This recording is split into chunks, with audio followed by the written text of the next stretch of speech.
Morning starts with a quick hello from Seska before a soggy drive over to South Woodham Ferrers. And we're here. Straight in out of the rain to get the tickets sorted. The staff here are brilliant, really welcoming.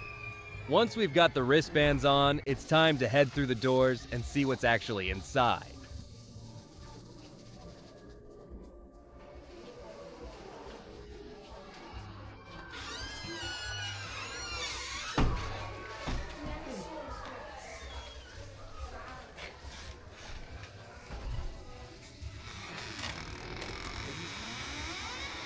As soon as you step through those doors, the heat hits you.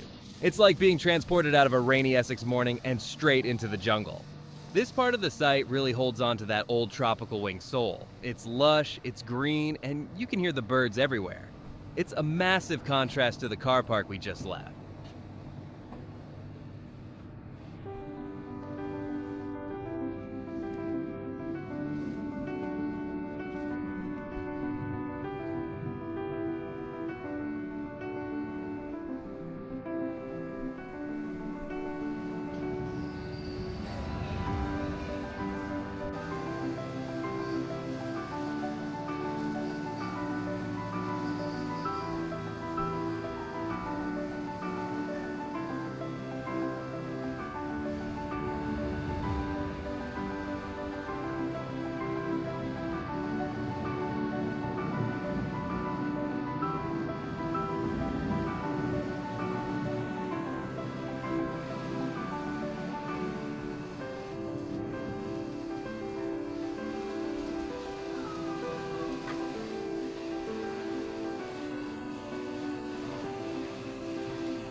If you watch closely right there in the shallow water, you can see a stingray gliding along.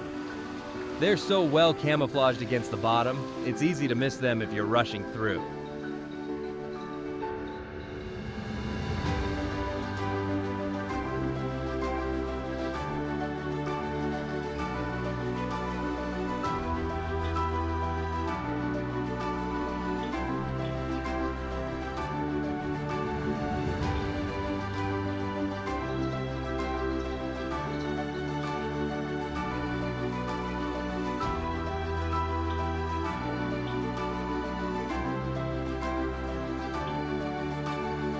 Just around the corner, we caught these tiny green birds right in the middle of breakfast.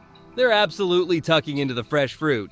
It's great to see them so active this early in the day.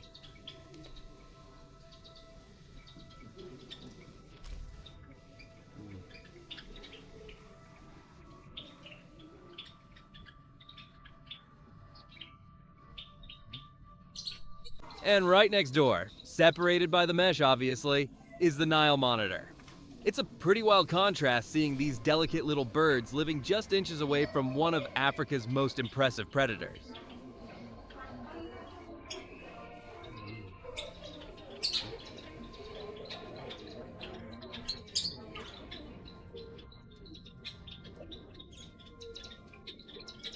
While we're wandering through the tropics here, it's worth talking about where this place actually came from.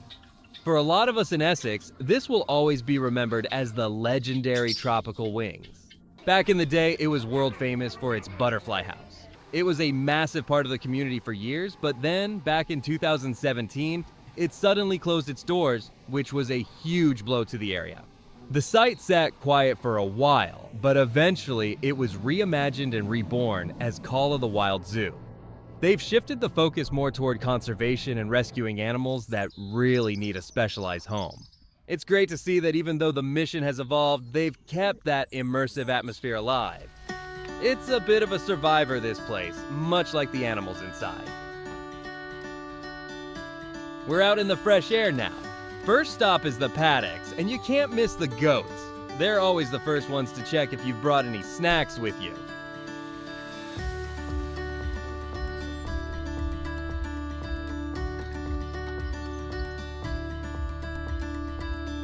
Just over here, we've got the Wallabies. They're such chill animals to watch, especially when they're just lounging. It's a completely different vibe out here compared to the indoor heat.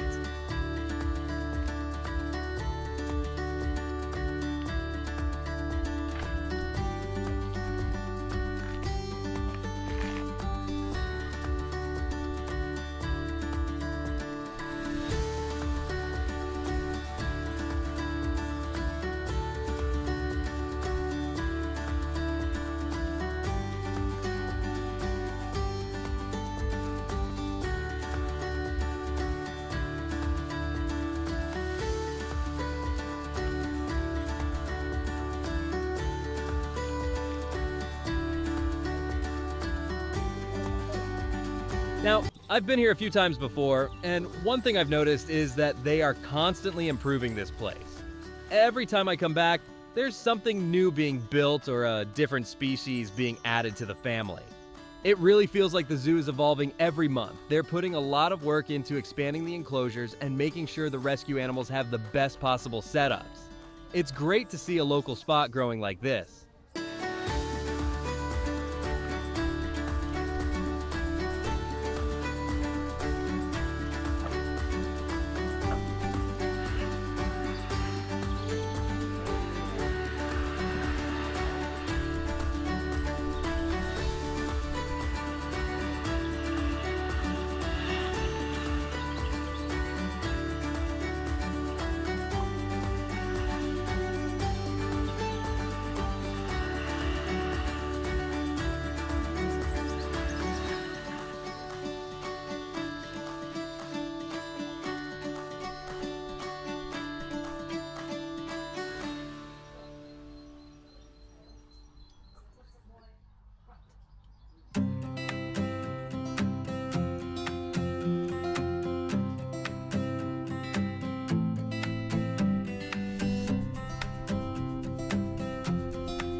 Now, I couldn't catch everything on camera today, like the flamingos, which are a must-see.